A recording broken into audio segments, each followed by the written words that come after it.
की धमकियां भी आ रही है। क्या प्रतिक्रिया आपकी कि जिस तरह से आपके बाद उनको भी जान से मारने की धमकियां आ रही है? ये तो बुरी बात है। जान से धमकियां देना, मारने की धमकियां देना एक गलत बात है हमारे देश में। जो भी बात कहनी है मुंह से कहनी चाहिए, अपने विचार रखने चाहिए और जो कानून है उसके तहत कार्रवाई करने का आग्रह रखना चाहिए। ना ही किसी ने अपने हाथ में कानून लेना चाहिए और ना ही सामने के व्यक्ति का अपमान करना चाहिए। रहा सवाल मेरे संगठन का, तो मेरे संगठन की यह विशेषता रही है कि हम कभी किसी के साथ में अपशब्द का उपयोग नहीं करते हैं। हम जो कहते हैं जाहिर रीति से कहते हैं कि ये व्यक्ति ठग है, लेकिन उनका कभी अपमान नहीं करते, दूसरे शब्दों का हम प्रयोग नहीं करते हैं। और हमारी ओर से धमकियां देना तो असंभव है। मेरा कोई भी कार्यकर्ता उनको धमकी देने की गुंजाइश नहीं है, क्योंकि हम सभी को इसी ढंग से इतने सालों से हम काम करते आए हैं। जब हम किसी बाबा को, किसी मांत्रिक को, किसी शरीर में भगवान लाने वाले व्यक्ति को या फिर किसी ज्योतिषी को एक्सपोज करते हैं, तो उनके भक्त उनको मारने के लिए दौड़ते हैं और हमेशा हम उनको बचाते आए। आज तक हमने कभी भी किसी बाबा को, मांत्रिक को या फिर शरीर में भगवान लाने वाले व्यक्ति को या फिर ज्योतिषियों को मार नहीं पड़ने दिया। ना ही हम किसी पर हाथ उठाते हैं, ना ही किसी ने हम पर हाथ उठानी चाहिए, ऐसी पोजीशन निर्माण करते हैं। और इसलिए इतने सालों से, 40 सालों से हम बहुत शांति से काम कर रहे हैं। एक भी बार हमने कानून नहीं तोड़ा है। इसलिए कानून का और कॉन्स्टिट्यूशन का हम सम्मान करते हैं। इसलिए महाराज जी को अपनी बात कहना, धीरेन्द्र कृष्ण महाराज जी को अपनी बात कहने का पूरा पूरा अधिकार है। ये अधिकार उन्हें कॉन्स्टिट्यूशन के तहत ही प्राप्त हुआ है, उसका भी हम सम्मान करते हैं। लेकिन हमें दिल से लगता है, इतना ही नहीं हमारे अभ्यास के आधार पर लगता है कि वो लोगों को ठगते हैं, दिव्य शक्ति का दावा करते हैं, लोगों के अंधविश्वास बढ़ाते हैं। इसलिए उनके खिलाफ हम बोल रहे हैं और उनको चैलेंज कर रहे हैं कि फ्रॉड एंड प्रूफ कंडीशंस के अंदर आप दिव्य शक्ति एक बार सिद्ध कर दीजिए, हम भी आपसे माफी मांगेंगे। आपको ठग कहा इसलिए भी माफी मांगेंगे और फिर हमारा काम तो हमेशा के लिए बंद कर देंगे। मैं पहले ही जाहिर कर चुका हूं, उसको रिपीट नहीं करना चाहता। तो इसलिए उनको जो धमकियां आ रही हैं वो मुझे बहुत बुरी बात लग रही है। ऐसा किसी के भी बारे में नहीं होना चाहिए और उसमें हम लोगों का किसी का भी साथ बिल्कुल ही नहीं हो सकता है। जी। मैजिशियन भी बहुत आ रहे भी आपको धमकी के फोन मैसेजेस आ रहे हैं क्या? वो कंटिन्यूअस आ ही रहे, गालियों के तो आ ही रहे हैं। इतनी गंदी गंदी गालियां आती हैं। मैं अपने आप को समझाता हूं कि सावित्रीबाई फुले ने इतना सहन किया, इसलिए तो मेरी माँ पढ़ी लिखी है, मैं पढ़ा लिखा हूं, तो हमने भी थोड़ा सहन करना चाहिए। मेरे सभी कार्यकर्ता फोन उठाते हैं, गालियां सुनते हैं, प्रेम से बात करने की कोशिश करते हैं। उनके पेशेंस खत्म हुए तो दूसरे को बोलते अब तू गालियां सुन भाई, मैंने अभी इतना समय सुन लिया है। तो ये हमारा तरीका रहा है, क्योंकि हम समझते हैं, लोगों की भावनाओं को भी समझते हैं। धमकियां देने वाले में दो लोग होते हैं। एक होते हैं प्रामाणिक भक्त, जो सही में अपने बाबा पर बहुत भक्ति करते हैं। उनके लिए वो बाबा बाबा नहीं होते, कोई इंसान नहीं होते, भगवान का रूप होते हैं। तो चिढ़ कर बोलते हैं, तो उनकी भावनाओं का हम आदर करते हैं।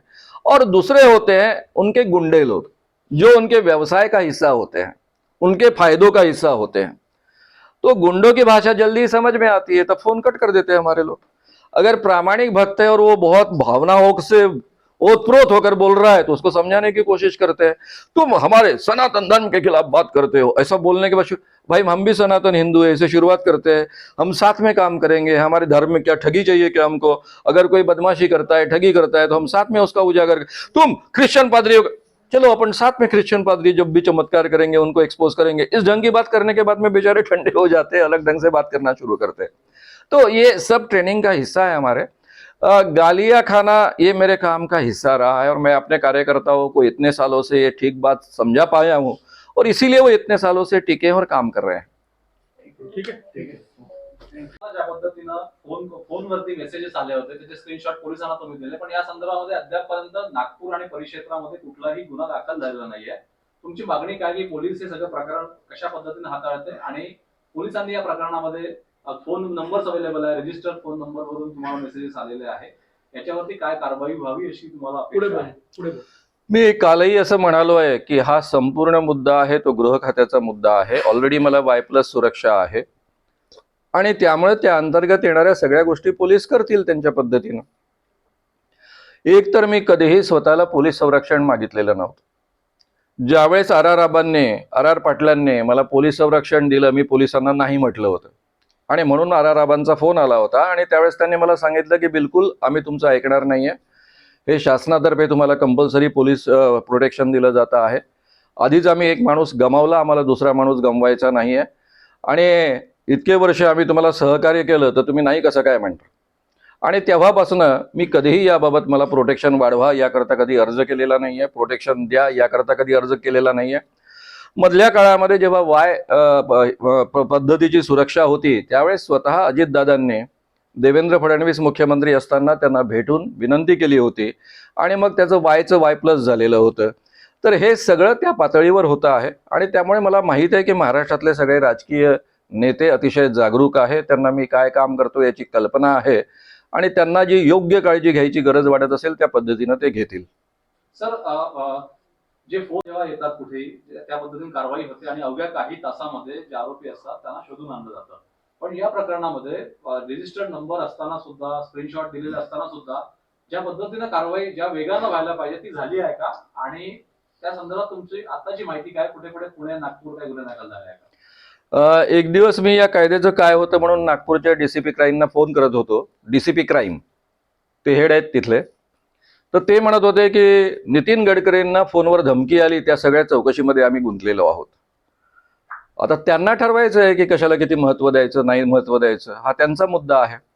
साधी गोष्ट आहे, तुमची जी माहिती आहे, मी तर विचारलं पण नाही की तुम्ही काय चौकशी केली नाही केली, काय काय पुढचे फॉलोअप केलं. मी आधीच सांगितलं की देवेंद्र फडणवीस गृहमंत्री आहे, त्यांच्यावर माझा विश्वास आहे, त्यांना योग्य वाटेल त्या पद्धतीनं ते कारवाई करतील. बाकी प्रश्न तुमचाही आहे, तुम्हाला विचारण्याचा त्यांना अधिकार आहे आणि तुम्ही विचारू शकता. आणखी असे काही SMS त्यानंतर काही आणखी धमकीचे फोन SMS आले? सतत येत आहेत, घाणेरड्या शिव्या देणारे फोन येत आहेत. एवढंच नव्हे तर रायटिंगमध्ये घाणेरड्या शिव्या येत आहेत. आणि त्यातल्या त्यात मला शिव्या दिल्या तर ठीक आहे, आईला पण शिव्या देत आहेत. 90 वर्षाची ती आहे. आता ठीक आहे, प्रत्येकाच्या संस्कृतीप्रमाणे प्रत्येक माणूस वागत असतो, त्याला आपण किती महत्त्व द्यायचं. आणि राहिला प्रश्न शिव्या खाण्याचा, तर जेव्हापासून मी हे काम सुरू केलं 40 वर्षापूर्वी तेव्हापासून शिव्याच खातो आहे. धीरेंद्र कृष्ण महाराज ज्या पद्धतीनं